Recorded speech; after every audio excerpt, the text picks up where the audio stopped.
ഉച്ചയ്ക്ക് ഊണ് കഴിക്കാൻ വരുമെന്ന് കരുതി നിനക്ക് ഇഷ്ടപ്പെട്ട പാൽപ്പായസം വരെ ഞാൻ ഉണ്ടാക്കി. അമ്മയ്ക്ക് അറിഞ്ഞൂടെ അമ്മേ മന്ത്രിമാരുടെ തിരക്കൊക്കെ? നീ ഇരിക്കെ. അതെ, ഇവിടെ ഇരുന്നാൽ എനിക്ക് ഇങ്ങോട്ട് ഇറങ്ങൂല്ലമ്മേ. ഇനി ഞാൻ ഇന്ത്യൻ പ്രധാനമന്ത്രി ആയാലും എനിക്ക് അടുക്കളയിൽ ഇരുന്നാലേ ഇറങ്ങും. അതിന്റെ സ്വാദം വേറെ തന്നെയാ. അമ്മ ഇങ്ങോട്ട് വന്നേ. ഇവന്റെ ഒരു കാര്യം. അതെ, ഇവിടെ എല്ലാവരും ചേർന്ന് ഏട്ടനെ പുഴുങ്ങി തിന്നാൻ നോക്കി നിൽക്കായിരുന്നു. എല്ലാം വാല് മടക്കിയത് കണ്ടില്ലേ? കാലക്കേട്ട കലക്കണുണ്ട്. ഈ കഞ്ഞില് പയറും ചമ്മന്തിയെ കൂടിയിട്ട് കൈയിട്ട് ഇങ്ങനെ കലക്കി എന്തോ സാധനം അറിയോ? കുറച്ച് വേണം. മീനു, വേറെ കഞ്ഞി വിളിക്കുന്നു. ഞാൻ തമാശ അമ്മ. എത്ര നേരം അവിടെ നിന്നെ വിളിച്ചു പോകുന്നു? എന്താടി ചെവി കേട്ടൂടാ നിനക്ക്?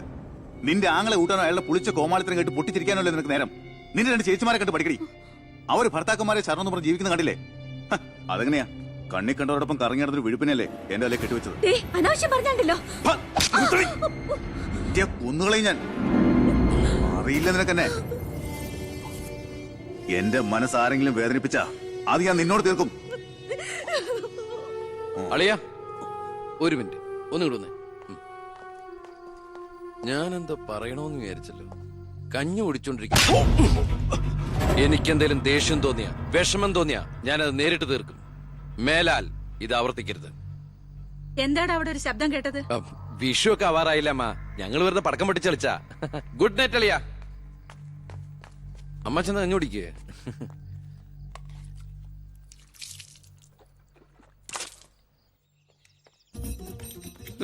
പത്രം വായിച്ചില്ലയോ?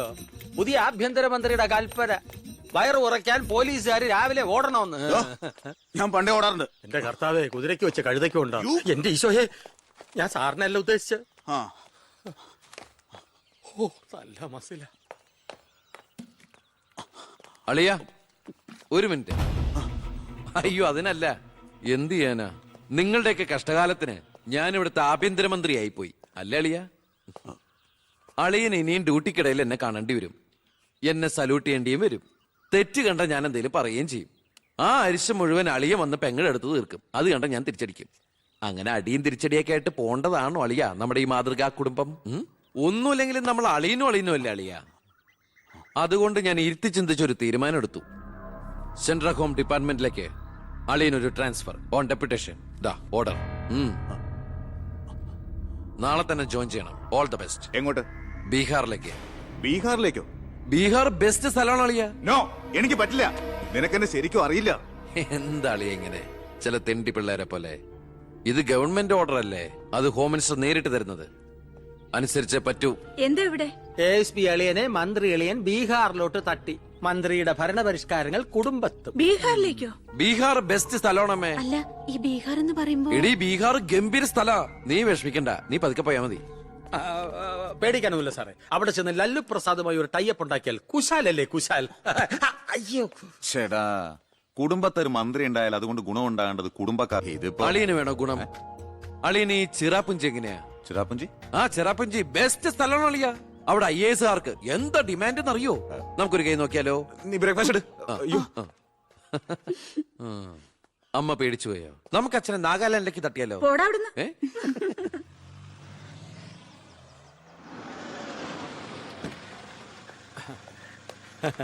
നമസ്കാരം. നമസ്കാരം. Good morning. Good morning. മനസ്സിലായില്ലേ? മേഴ്സി വർഗീസ്, ഇവിടുത്തെ ഫേമസ് പബ്ലിക് പ്രോസ്റ്റിറ്റ്യൂട്ടാ. പഴയ ജോലിയൊക്കെ നിർത്തി ഇപ്പൊ അച്ഛന്റെ കേസ് മാത്രം എടുക്കൂ. കൂടെ കയറിയങ്ങ് പോ. വൃത്തിയിട്ടവനെ, താനാ പറഞ്ഞതിന്റെ അർത്ഥം എനിക്കറിയോ?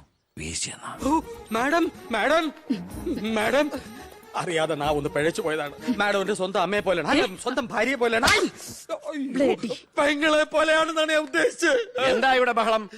കയ്യും കബളും കൂടെ കൂട്ടിമുട്ടിയതാ. ഈ കള്ളനായിരുന്നോ? ഞാൻ കള്ളനല്ല, കള്ളന് കഞ്ഞി വെച്ചു. തൂക്കിയെടുത്ത് പുറത്താക്കണോ? ഞാൻ ഉദ്ദേശിച്ചത്. ഇയാൾ ഒന്നും ഉദ്ദേശിക്കണ്ട. മേലിൽ മുറ്റത്ത് കാലി കുത്തിപ്പോരുന്നു. ഞാൻ ഈ കാല് എന്റെ ഉദ്ദേശങ്ങളൊന്നും പഴയതുപോലെ ഫലിക്കുന്നില്ലല്ലോ. തെളിവുകളും സാക്ഷ്യമൊഴികളും അനുകൂലമാണെങ്കിൽ പിന്നെ ഒന്നും പേടിക്കാനില്ല. സെൽഫോൺ ഒരു പ്രധാനപ്പെട്ട തെളിവല്ല. അതിലേക്ക് ആർക്ക് വേണമെങ്കിലും വിളിക്കാം, തിരിച്ചും വിളിക്കാം. പക്ഷേ ശാലിയുടെ സാക്ഷിമൊഴി പ്രധാനമാണ്. അതിലൂടെ മാത്രമേ വെട്ടൂർ ശിവനും ഈ കൊലയും തമ്മിലുള്ള ബന്ധം വാദിഭാഗത്തിന് തെളിയിക്കാൻ പറ്റൂ. ഈ വെട്ടൂർ ശിവൻ നിരപരാധിയാണെങ്കിൽ അച്ഛനും നിരപരാധിയാണ് അല്ലേ മാഡം? അതെ. അപ്പോ എങ്ങനെയും ശാരിയുടെ മൊഴി നമുക്ക് അനുകൂലമാക്കണം. അച്ഛൻ ആ കുട്ടിയോടൊന്ന് സംസാരിച്ച. ഇവിടുത്തെ പഴയ ബാല്യക്കാരുടെ മോളാ അവള്. ഇനി ഞാൻ അവളെ കാല് പിടിക്കണമെന്ന് പറഞ്ഞാ? അച്ഛാ, ഇപ്പൊ ആവശ്യം നമ്മുടെതാ. അവൾ അനുസരിക്കും. അതിനുള്ള തന്ത്രങ്ങളൊക്കെ അച്ഛൻ അറിഞ്ഞൂടെ?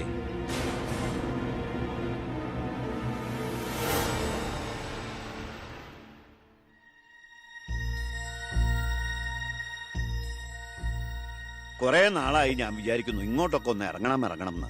സത്യം പറഞ്ഞ സമയം കിട്ടാറില്ല. അല്ല, ഇവളെങ്ങനെ നിർത്തിയാ മതിയോ? കെട്ടിച്ചിടണ്ടേ? അതിന് കല്യാണ ചെലവൊക്കെ ഞാൻ ഏറ്റവും പറ്റിയ പയ്യനെയും കണ്ടെത്താം.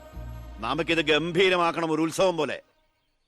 ഗോപാലപിള്ള സാറിനെ എനിക്ക് മറക്കാൻ പറ്റുമോ? എന്നെ രാഷ്ട്രീയത്തിലേക്ക് കൈപിടിച്ച് കയറ്റിയ രാഷ്ട്രീയ ഗുരുവാണ് നിന്റെ മുത്തച്ഛൻ. മരിക്കാൻ കിടക്കുമ്പോ ഞാൻ അദ്ദേഹത്തിന് കൊടുത്ത വാക്കാ, ഈ കുടുംബം അനാഥാകില്ലെന്ന്. എന്നാ ഞാൻ ഇറങ്ങട്ടെ. ഞാനെന്തോ മറന്നല്ലോ. മോളെ, പിന്നെ മോൾക്കറിയാമല്ലോ, നിരപരാധിയായ എന്നെ ഒരു കേസിൽപ്പെടുത്തിയ വിവരം. ആ പ്രതിക്കെതിരെയുള്ള മോളുടെ മൊഴി അതൊന്നും മാറ്റി പറയണം. ഞാൻ സത്യം പറയൂ, എന്റെ മുന്നിൽ വെച്ച് നടന്ന കൊലപാതകത്തിന് കൂട്ടുനിൽക്കാൻ എന്നെ കിട്ടില്ല. തെറ്റ് ചെയ്തവരാരായാലും അവർ ശിക്ഷിക്കപ്പെടണം. കൊറേ കാലം എന്റെ വീട്ടിൽ നിന്നല്ലേ തള്ളയും മോളും. ഉണ്ട ചോറിന് നന്ദി കാണിക്കാൻ പറ ദേവികമ്മ മോളോട്. അമ്മ പറയില്ല. സാറ് പണ്ട് നന്ദി സൂചകമായി എന്റെ മുത്തച്ഛന് കൊടുത്ത വാക്ക് വിധവയായ എന്റെ അമ്മയെ അടിച്ചു തളിക്കാരിയാക്കാമെന്നല്ല, നല്ലൊരു ജോലി വാങ്ങിക്കൊടുത്ത് സ്വന്തം പെങ്ങളെ പോലെ സംരക്ഷിക്കാമെന്നായിരുന്നു. സാറിന്റെ വീട്ടിലെ കരിയും പുകയും കൊണ്ട് എല്ലും മുറിയ പണിയെടുത്തിട്ട് തന്നെയാ എന്റെ അമ്മ എന്നെ വളർത്തിയത്. ഒരു ബാല്യക്കാരിയുടെ കൂലിക്കണക്ക് പറഞ്ഞാ കൊറേ കാശ് ഇങ്ങോട്ട് തരാനുണ്ടാവും. ഞാഞ്ഞൂളിനും പത്തി കൊള്ളാം. നീയൊക്കെ മാനം മര്യാദയായിട്ട് ജീവിക്കുന്ന എനിക്കൊന്ന് കാണണം.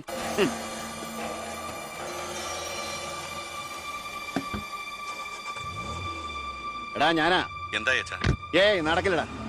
ഇന്ന് അച്ഛൻ അവളുടെ അടുത്ത് പോയി, നാളെ അവൾ അച്ഛന്റെ അടുത്ത് വരണം. അച്ഛൻ സമാധാനമായിട്ടിരിക്കെ, ബാക്കിയൊക്കെ ഞാൻ നോക്കിക്കോളാം.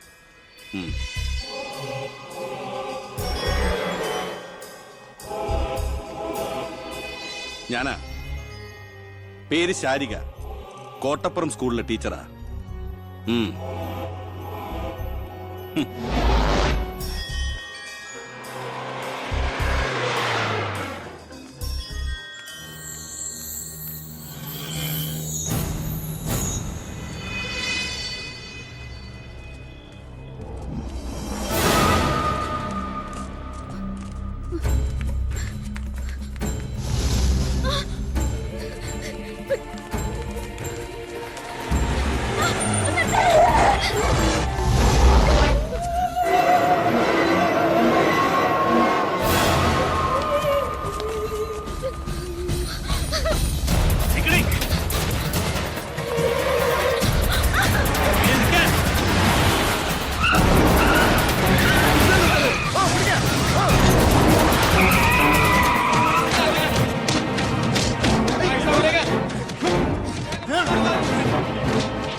മാഡത്തിനടുത്ത് എപ്പോഴും ശ്രദ്ധ വേണമെന്ന് ഹോം മിനിസ്റ്ററുടെ ഓർഡർ ഉണ്ടായിരുന്നു.